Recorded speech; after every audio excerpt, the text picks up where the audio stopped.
శాశ్వతశాల ఇది నా యేసు నివసించశాల. ఈ ఉదయం దేవుని వాగ్దానం. దేవునికి స్తోత్రములు కలుగునుగాక, దేవునికి మహిమ కలుగునుగాక. సర్వశక్తిమంతుడైనటువంటి దేవాతి దేవుడు మనలందరినీ ప్రేమించి ఆయన ఇచ్చినటువంటి శుభదినాన్ని బట్టి దేవదేవుని స్తుతిస్తున్నాను. మీ అందరికీ యేసుక్రీస్తు నామములో శుభములు వందనములు తెలియజేస్తున్నాను. ప్రియులారా, ఈ ఉదయకాల సమయంలో ప్రతి ఉదయం నా దేవుడు మనకు చక్కటి లేఖన భాగం ఇచ్చినట్టుగా ఈ శుభదినాన్ని కూడా దేవుడు మనకిచ్చిన లేఖన భాగం చదువుకుందా. పరిశుద్ధ గ్రంథంలో నుండి కీర్తనల గ్రంథం 119వ అధ్యాయం 164వ వచనాన్ని చదువుకుందాం. నీ న్యాయ విధులను బట్టి దినమునకు 7 మారులు నేను నిన్ను స్తుతించుచున్నాను.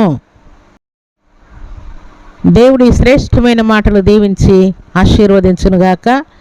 సర్వశక్తిమంతుడైనటువంటి దేవాతి దేవుని ఎదుట భక్తుడైనటువంటి దావీదు దినమునకు 7 మారులు దేవుణ్ణి స్తుతిస్తూ ఉన్నాయంట, ప్రార్థిస్తూ ఉన్నాయంట, దేవుణ్ణి ఘనపరుస్తూ ఉన్నాయంట, కీర్తిస్తూ ఉన్నాయంట, కొనియాడుతూ ఉన్నాయంట, పాడుతూ ఉన్నాయంట. ప్రియులారా, దేవుని సన్నిధిలో చేరినటువంటి దేవుని ప్రజలమైన మనం దినమునకు ఒక్కసారి కూడా ప్రార్థన చేయనటువంటి వారు, మోకరించినటువంటి వారు ఎందరో ఉంటారు. ప్రియులారా, అయితే ప్రభు నమ్మినటువంటి భక్తి కలిగినటువంటి దేవుని ప్రజలు, భక్తి కలిగినటువంటి వారు, ప్రార్థించేవారు దేవుని సన్నిధిలో చేరి ఈలాగున భక్తులు దినమునకు 7 మారులు దేవుణ్ణి స్తుతిస్తూ ఉంటే, భక్తుడైనటువంటి దానియేలు దినమునకు 3 సార్లు దేవుని సన్నిధిలో ప్రార్థిస్తూ ఉంటే, ఈలాగు భక్తులు గంటల తరబడి దేవుని సన్నిధిలో ప్రార్థిస్తూ 3 రోజులు ప్రార్థిస్తూ ఉన్నారు,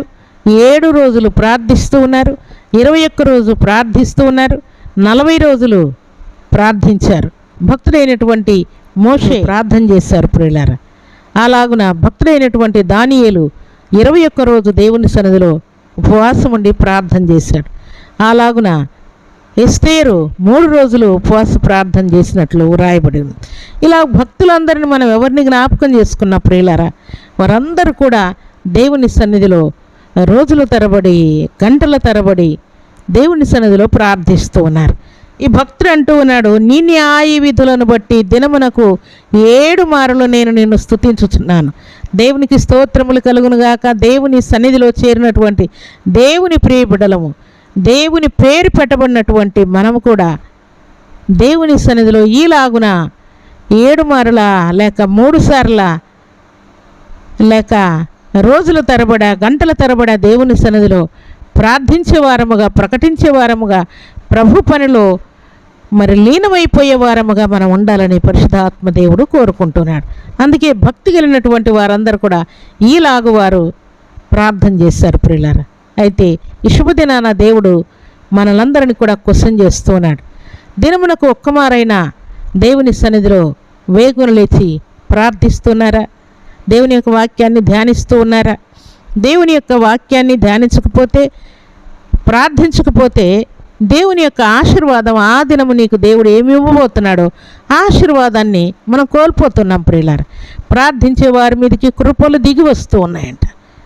ప్రతి దినము దేవునికి మన మీద నూతనముగా వాత్సల్యత పుడుతూ ఉన్నదంట. ప్రియులారా, దేవుని యొక్క వాత్సల్యతను, కృపను మనం పొందుకోవాలి, ఆశీర్వాదాన్ని పొందుకోవాలి అని అంటే దేవుని సన్నిధిలో మనం ఈలాగున ప్రార్థించాలి, స్తుతించాలి. ప్రియులారా, భక్తులందరూ దీనిని కొనసాగించినట్లుగా ప్రభు సన్నిధిలో చేరిన మనమందరం కూడా దేవుని సన్నిధిలో చేరి ప్రార్థించాలి, దేవుని స్తుతించాలి, ప్రకటించాలి, పాడాలి.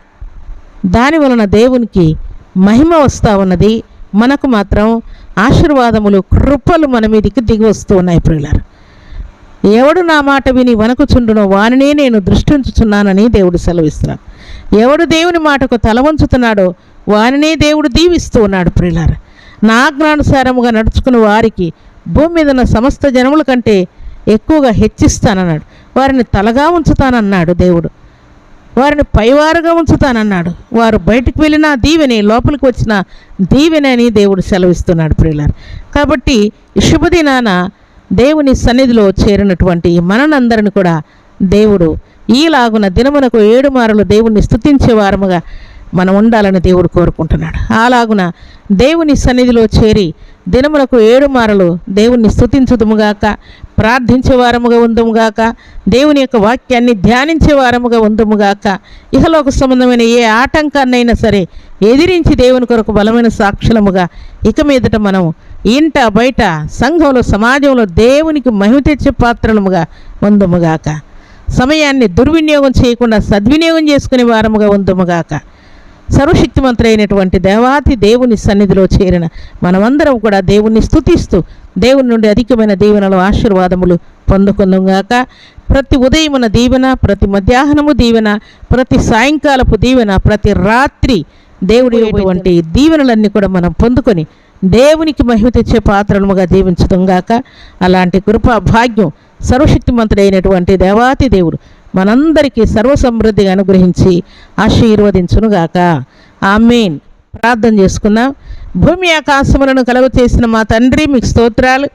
ఈ ఉదయకాల సమయంలో భక్తులు తండ్రి దినమునకు 7 మారులు, దినమునకు 3 సార్లు, అలాగూ రోజుల తరబడి తండ్రి 3 రోజులు, 7 రోజులు, 21 రోజు, అలాగూ తండ్రి మరి 40 రోజులు రేయనక పగలనక తండ్రి వారు దేవుని సన్నిధిలో ప్రార్థించి స్తుతించి మీ నుండి అధికమైన దీవెనల ఆశీర్వాదములు పొందుకున్నట్టుగా మీ లేఖనంలో తేటగా తెలియజేశారు.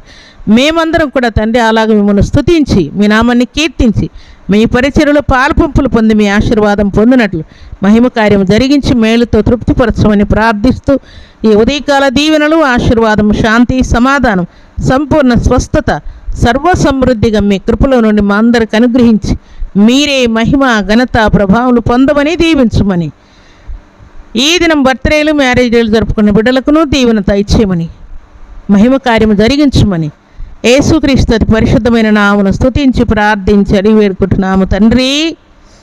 ఆమేన్.